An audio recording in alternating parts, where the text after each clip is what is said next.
you've left something in the document that says Blizzard's big Mythic Plus cook yet to be revealed. And you misread that, didn't you? I did the first time, yes. You did. You misread Blizzard's, that letter. Blizzard's big affix yet to be applied to your dungeon. Yeah. Now, there are apparently huge changes to come. We do not know what they are, but here's the sort of TLDR. The new affixes, people are not necessarily jazzed by them. I think the overriding philosophy of making the dungeon matter more, having less sort of mechanical bloat, like little incorporeal boys about the place or things in your nameplates. Yeah, I think we all kind of agree that that's a better direction to go in. Thing is, though, the dungeons right now are absolutely, they're full of mechanics themselves. The new affixes were very uneven in how they, as an example, because a lot of they were Kiss Curse affixes. The problem, though, is that the Kiss was related to magic type, and that would mean that if you're a Destro Warlock or like a Demon Hunter, because of how magic types work, you would just have buffs all the time, and some other people wouldn't have buffs all the time. And, oh no, some of these affixes will just make casters do more damage and have 30% haste. What happens if those casters are just absolutely pumping out damage? Then that gets to the stage where it interrupts people's usage of their interrupts. It just causes a whole bunch of wacky business. Also, that would combine with how they are making it so you no longer get a true interrupt from a stun. So back in the day, if an enemy was casting a spell and then you stunned the enemy, whenever the enemy was no longer stunned, they would be able to immediately cast that spell again, as opposed to the stun interrupting their cast and putting that on the global cooldown. So in the interview with Wowhead, Blizzard also said that they're reverting that behavior to be the way that it was in the past. So if you stun an enemy, whenever it's unstunned, it can just cast its spell again. And that, they say, is so that things are consistent with how stuns work in players. But of course, that will mean that your ability to use, like leg sweeps and stuff, or your blinding sleets and your blinding lights and your typhoons and all those like really strong things that ultimately didn't feel like they were super strong, but in the old system, because it would just be you're delaying a cast by a second, it was as strong as an interrupt. Yeah. With an asterisk. Now, that will not be the default. And that does make sense in terms of differentiating what your sort of non-damage utility does. Your non-damage offensive utility. Yeah. This clarifies the game design. However, you're also weaker, and that will feel bad. Yeah, now, obviously, this is the fun thing where they turn around and say, it still should be variably, we're designing things back and they're considered, obviously they're thinking about this. They're not doing it just as a flat thing and saying, we'll deal with the consequences. We made Dragonflight dungeons and we made Dragonflight dungeons, put them into the War Within and said, to hell with you. What's the point of those abilities now? The point of those abilities is to temporarily put things on cooldown and to stop things for a second. Yep, decrease incoming damage, delay a few casts that are notable. Yep, as opposed to, what if you had an AoE interrupt on top of your interrupt? What if you had 2 AoE interrupts? What if you had more? Yeah. Things like that. Because in addition to interrupting the target that you're trying to interrupt with your AoE stun, it also interrupts everything else. Mm-hmm. So that is a lot of power. Yep, so they're trying to fix it up so it's not a... Though, of course, on a longer cooldown than a regular interrupt would be. So a lot of people then would counter by saying, okay, these were super powerful, but they were also on a cooldown. They're also necessary because you would pull a pack and the pack would all start casting and you go, ah! And why? With one of the proposed affixes, they'd be casting with 30% haste. Which, we should say, I don't think that those controversial affixes will make it in. No, and I think because the one thing you neglected to mention was that the one of the major problems with that was that the old affixes that sucked all manners still were there. Oh, the Sanguine, bolstering, bursting. Yeah. No one likes those. And the way they talked about it was interesting because Ian basically talks about how for the very, very, very high-end player, they want, they don't necessarily want the variety. Yeah. They want something they can get down and play perfect. And that was really interesting to me because I understand the idea. For a lot of things at the high level, they kind of, I don't want to say they need to be the same, but Mario 64 speedrun. I think what I said in the video. If you're doing Mario 64 speedrunning, but you had like a different affix every week, it would be really annoying if you're just trying to go and speedrun. But I suppose what Ian is saying then is that if you're not playing in that way, then it is variety.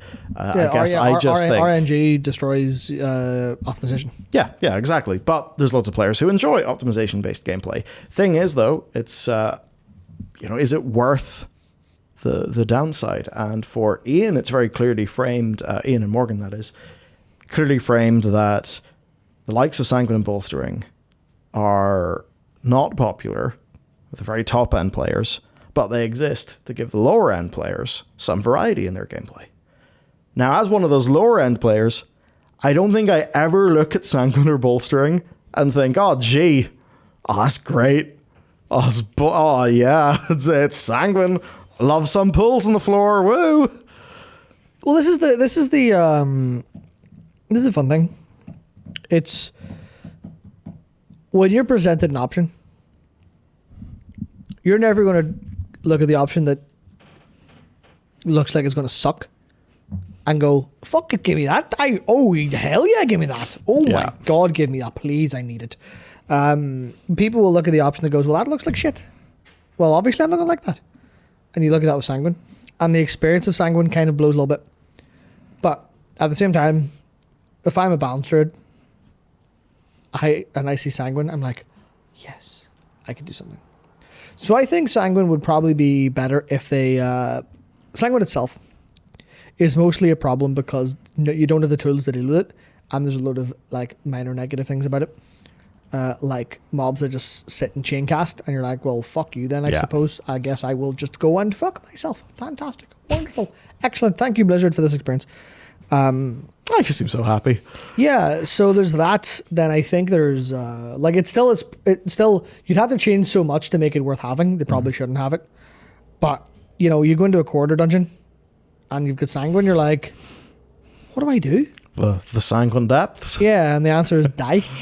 Yes. The answer is just die. I think it was actually Nightstalker on our Discord talking about that recently, showing off the let me just find it really quick. The key level split, the in-time ratio for Neltharis and Fortified, Incorporeal, and Sanguine, specifically Fortified and Sanguine, drop success rates really hard, down to just over like half at like 10 plus. Well, 10 the key, obviously key level 10 is pretty hard. That's goes from about 85%ish down to under 75%, down to close to like 70%. And that's just because it's really that hard, specifically in that dungeon. Yeah. It's really shit. Oh, that'll sting. So that's I would completely say Bolstering and Raging, they do variety. I don't think Raging's good variety for the average player. No. Because that's just bring a soothe. Bring a soothe. Which I think is if that's baked into your dungeon, that's fine. There's an affix, it's just, this is the, Hunter, Rogue, Druid week. Spot on. That kind of variation feels a little bit forced in a way. Yeah, I just don't find those to be fun at all. Yeah, and Bolstering, I like Bolstering as a concept in a different game. But in World of Warcraft, where you want to get to the end before the timer runs out, Bolstering, which is pull slow or you lose a whole load of shit, you lose a whole load of efficiency because of extra HP pulls. Yeah, not worth. Fucking pointless. Get rid of it. Sanguine, which is just heal the enemy. It's all just no crack. It is all no crack. Yeah, I look at all those, and the sort of mental razor, does it make the boat go faster? Yeah. Which comes from the British rowing team, and they're a very successful coach, I think, in the late 90s. And I suppose it's very easy for game designers to be thinking around these problems and maybe lose the big picture. Or maybe it turns out there is really good data to back all of this up. I mean, take something like skill-based matchmaking. Just about everybody says that, everybody who has access to data, it seems, people who make games like the Halo 3, Call of Duties, they say skill-based matchmaking increases player retention. Just people play more with it. Of course it does. Yeah. Of course it does.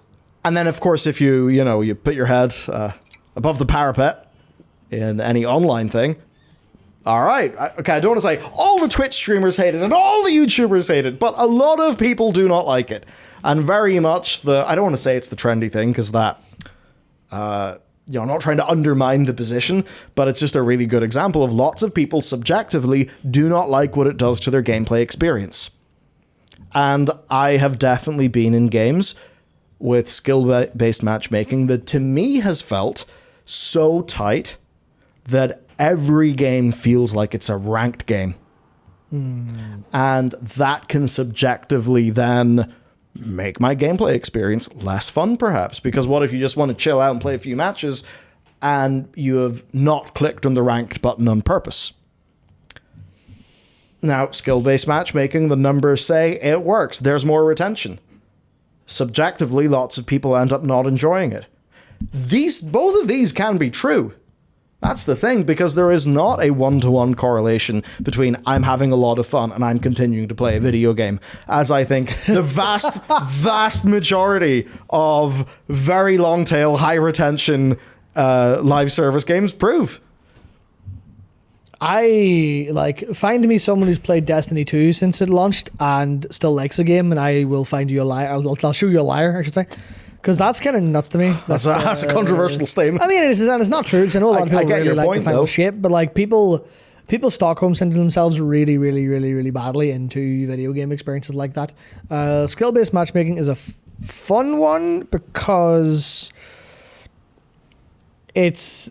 I find it very leans towards streamers and YouTubers having the problem more than anything else, because they play the game more.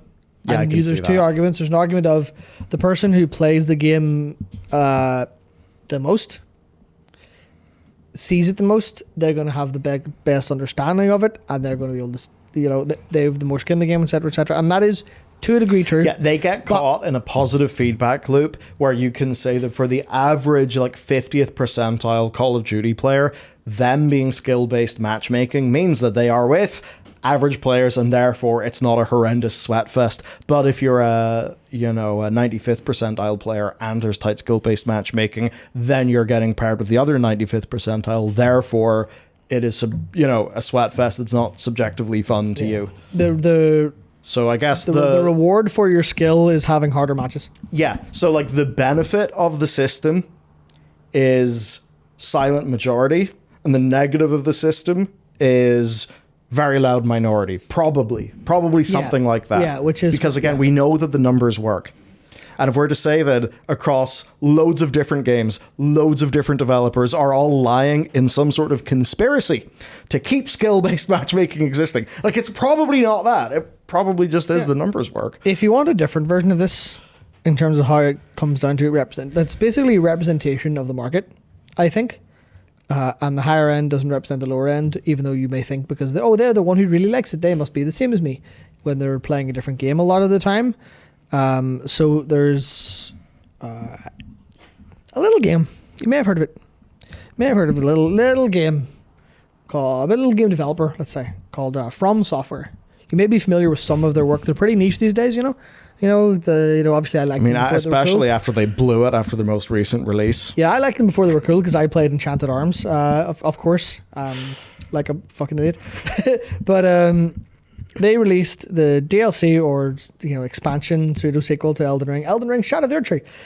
And that shit has a solid, you look at Metacritic, it's bang on Game of the Year tier critically. Everyone is drowning in praise. That game is drowning in praise for itself, I should say. Everyone who reviewed it's this is absolutely unbelievable, incredible. Oh, the Demon Souls guys? Yeah, the Demon Souls guys. Not Blue Point, the real Demon Souls. But it's drowning in praise. And then you look at the reviews and you go, oh, people aren't actually that happy with it. The average person is 60% happy with it because of how hard it is.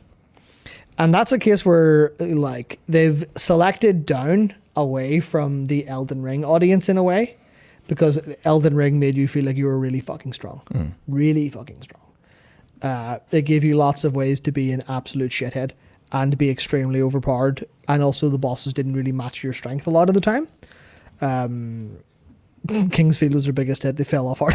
Yeah, I would love to see people actually be given Kingsfield. I would love to see that. But anyway, so they had the thing where a lot of people are very unhappy with the difficulty, and you can say, well, get good, etc., all those different things, but it boils down to the difficulty level being designed for a certain kind of person, which is in a lot of cases either a masochist who's happy to play with the game systems, or that's basically it. People who like to smash their head off stuff for ages and so a bit. Maybe think about this as a similar thing. Yeah. Doom 2016 versus Eternal.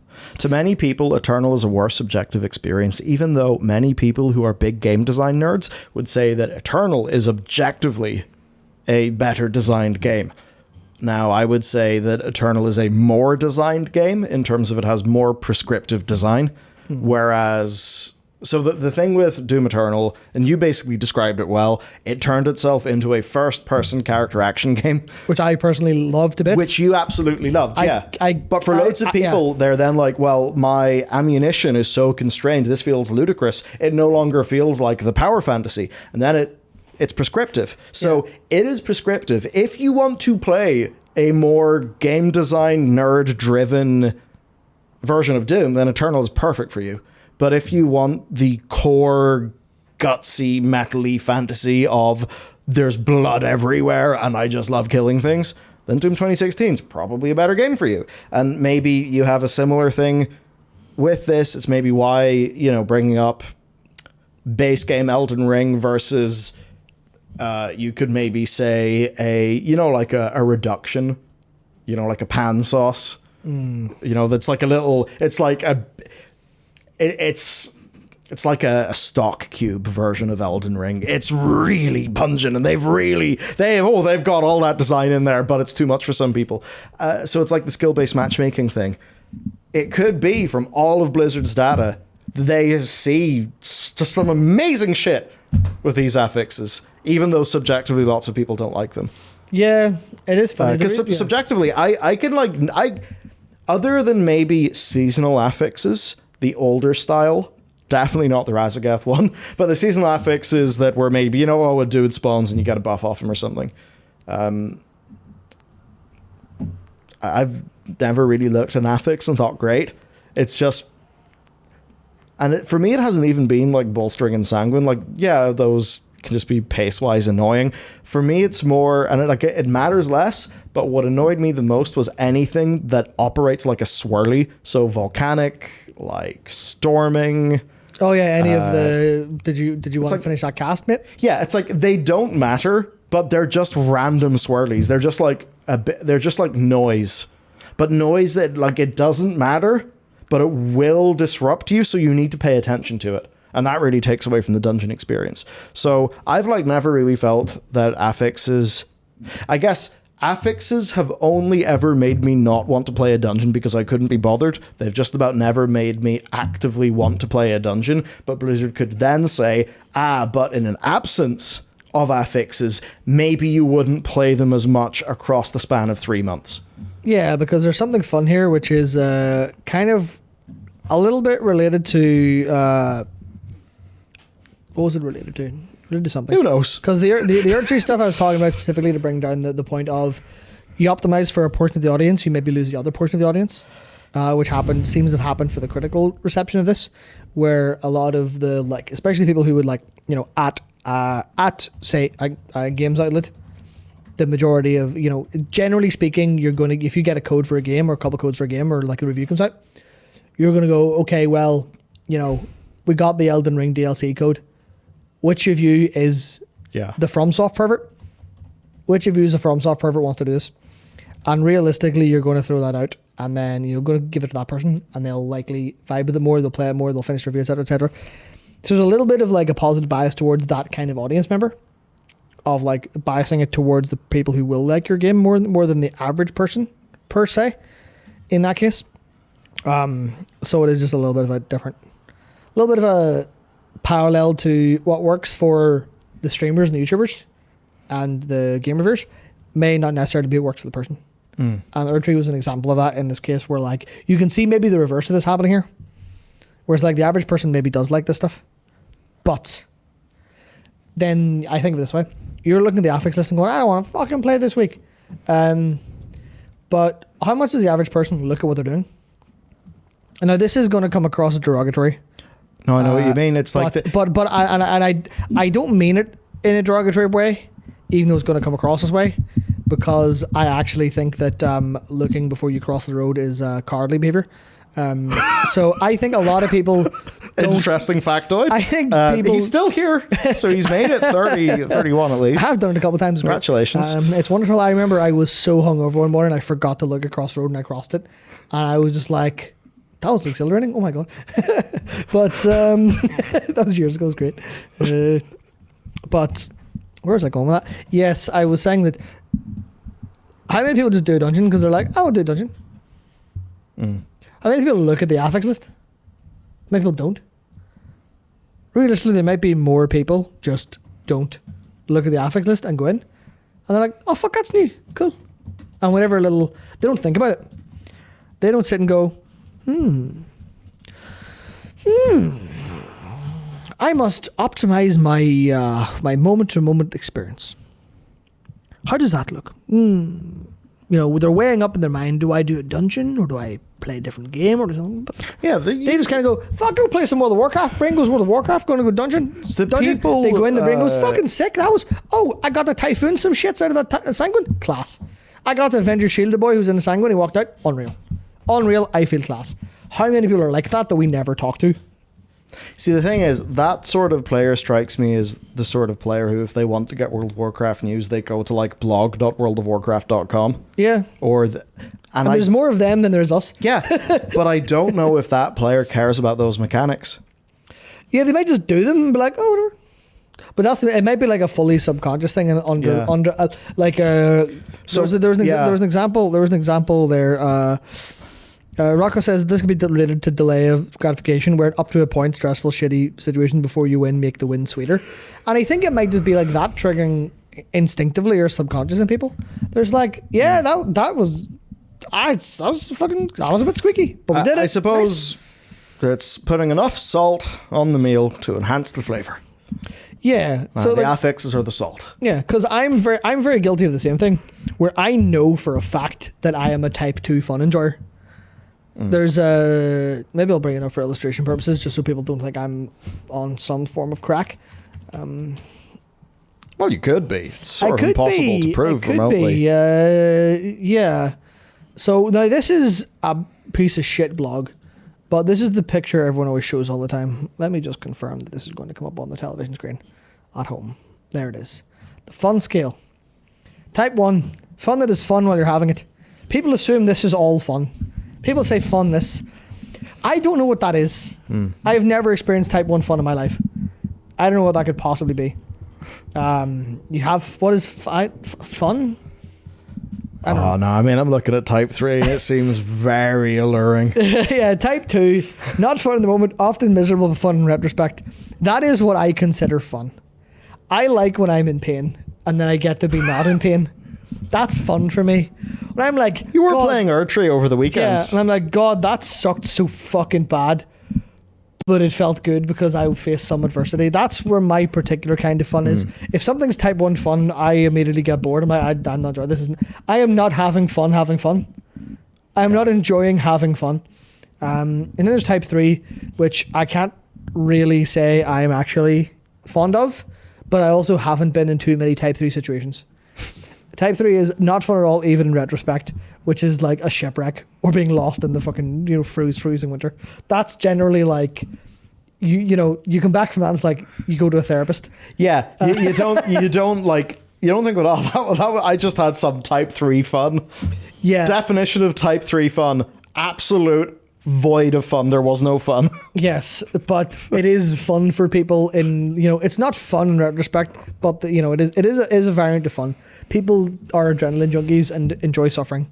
I'm definitely a type 3 person for that, where it's like, man, this is my heart is racing and I'm screaming and I'm trying not to throw my controller, and man, that was a really good way to spend my time.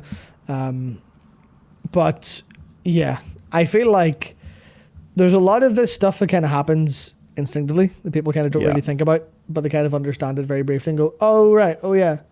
Yeah, there's kind of both of these type 1 and type 2 running, and type 2 is often the case for like, you know, you're playing and the dungeon's harder, but if the dungeon is harder, that might be more fun in a type 2 fun way. You're like, I'm currently, you know, having a very brief panic attack because there's 4 mobs casting and any completed cast will kill me. But I suppose... And I don't know Divine Toll, but blinding lights coming up in 3 seconds. Please God, please God, please God, and it works. Now that feels like it hits the definition of fun because it's actionable for you. Yeah. And you have tools. Yeah. Then you get to the problem of the tools arms race of encounter designers versus class designers, but then you also get to the usability side. So that's all fine and dandy if you feel like you can use your tools, you can target your tools where they need to go, like all of those core game usability things. And I think in some of those usability respects, the difference between people with the big weak auras or don't have the big weak auras, etc., that muddies the water. Because you can have a really good design, but it has usability problems. And that then means that it feels bad. Because people aren't actually getting into the problem solving, they're being annoyed that they have to click in a thing. And maybe the way the nameplates overlap is annoying. Or maybe there's just lots of text and numbers and nameplates around the place and they find it hard. Or maybe they're doing a mouse overcast and they're a few pixels off. And yeah, skill issue. But also, if that was a super important thing that you had to do in a game to, like, you know, pass a mechanic right, that probably isn't also a game where 5 enemies can literally be standing on top of each other with no collision. So I guess that's where... that was me earlier trying to buff a specific unit in Blue Archive and be like, all 4 of these are in 4 pixels. My finger is not 1 pixel. And then there's also the AI of enemies. So I think that a lot of the affix-based gameplay works better in something like Destiny. Because, you know, if, I don't know, the affix is Roid Rage, and just one of your enemies is big, red, has Roid Rage, and maybe that means its AI is a little bit more aggressive, does more damage, has more health, whatever. Yeah. That then can change up how that encounter feels. But if that happens in World of Warcraft, what does it mean? Well, it either somebody goes big and red and attacks the tank. That's probably and if you wanted 30% attack damage buff. Yeah, and if you wanted AI to feel any different, then maybe you just make it not, you know, be like one of those threatless dudes. But then nobody will really find that to be that fun. And also our play spaces are not really designed for players to use their movement kits in a very expressive way all the time. So it's one of those challenges. The more that your game is happening as a spreadsheet, I think sometimes if it's a real-time spreadsheet, those things are hard. If it's not, or if it's a pause time spreadsheet, or if it's a turn-based spreadsheet, I think some of those things work a bit better. Real-time spreadsheet, it's way harder. That's why we're going to get the turn-based game resurgence, because everyone's going to understand that designing turn-based games is way more fun and playing them is way more fun. I think designing turn-based games is... I think designing good turn-based games is more... I think it's more straightforward. Yeah, way more. It's more straightforward actual and opportunity and stuff to play and with. fun. But there's a lot of... I think real time just gets you so many inherent strengths. Yeah, for normal people, but not for real people who like turn-based games. Says character action game enjoyer. Yeah, I was literally playing Devil May Cry 4 or something on the weekend. It was good ass game. Good ass game. Except for the fact that it's a Japanese PC port from 7,000 years ago, so it just crashed. Makes me think about the Mass Effect stuff. I don't think, or not Mass Effect, sorry. But I mean, that was a bit of a slip. The Dragon Age stuff. Where, yeah, the new Dragon Age game is Mass Effect Fantasy. And I'm perfectly happy with that. Because, I mean, I don't think, like, Origins was fun, but it wasn't the best combat system in the universe. And do you know why Dragon Age Origins combat system sucked? Because it was real time. Oh, They didn't have the courage to make it turn-based. They were like, a pause combat, so you can just watch it happen. Yeah. But then things, if you're doing turn-based, you end up sort of having to do what a lot of... Well, you know, where so much of it is auto battle unless it's a boss. Not necessarily. You could just make it good. I just find that turn-based, it has to be done in a way that it inherently doesn't bloat your game. Yeah, I mean, that's like anyone who's like, a lot of turn-based combat haters haven't played a turn-based game in 15 years. And it shows. Because they're like, oh yeah, turn-based games like Final Fantasy. Or like, yeah. When was the last time Final Fantasy was turn-based? A billion years ago. You play like a good... I actually don't think Honkai Star Rail is brilliant at it. But does it have slickness and flash? Oh, fucking out the wazoo, dude. Yeah. It has, as a side project, we funded a nuclear fusion reactor money. Like, it has all that money. All that money is there and obvious. So, yeah. I think we kind of lost the plot there for talking about turn-based stuff. But I think yeah. They have a lot of problems to do with... They have a lot of problems to solve in this, and I think it's very interesting that they get to this. Like, we want variety for normies, and sweatlords get difficulty. Yeah. Or the thing, because this was to get to what the actual news sort of thing is here. Is that where is it actually at? If you wanted variety for normies, you would give people bullshit. You know that Death Knight PvP ability where you zoom up in the air and then just start... Demon Hunter? Yeah, Demon Hunter. You just start drone striking people. Yeah. Like, if you want it to be fun bullshit, have your kiss be that and your... I don't know what your curse would be. Yeah, I guess it's like... But they also want to keep... It's not full normies. It's not... They're not like fucking Fortnite players having fun here. They're like people who respect World of Warcraft M+. But, respect the mechanics. Yeah, I mean, like as silly as that sounds, right? I actually do think there is a level of this is the game and you respect it.